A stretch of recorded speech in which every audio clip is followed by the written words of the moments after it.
see modest growth of 0.3%. That's according to Goldman Sachs.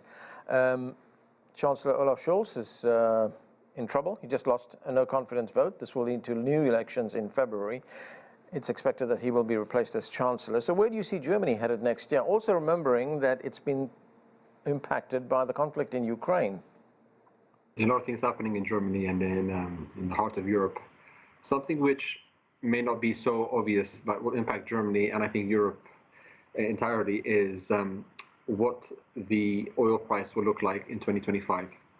Because we have a new dynamic that will play out on the international scene, which will impact every single country.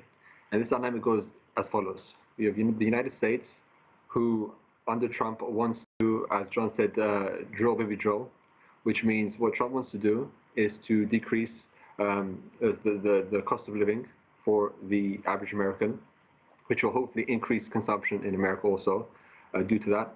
And also this means that OPEC countries who rely on high oil prices will then be challenged, because what they don't want is low oil prices, because with low oil prices means lower government revenue, which means plans and initiatives that they would have to diversify their economies will be more restricted, because the oil price isn't where it needs to for them to get off of oil as their main income source. Now, what I'm really interested in seeing is how does the price of oil play out in 2025, because that will drive a lot of industrial capacity, because if oil is too expensive, things will become more expensive, inflation will increase in different industries across the world. And if the oil price is lowered, this will again be good for consumers, but not so good for countries which rely on oil for their national revenue. Now, how this impacts Germany, obviously, Germany is in a place where it needs to find a way to increase its GDP. It's tried in so many ways to do that. They have been hit by the war in Ukraine dramatically.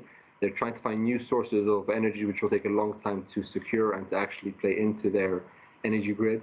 And they're really in a position where they can't control energy security for themselves, which is why I think they're relying on green energy as a source, because at least that way they can build more turbines, that way they can do more things to secure it.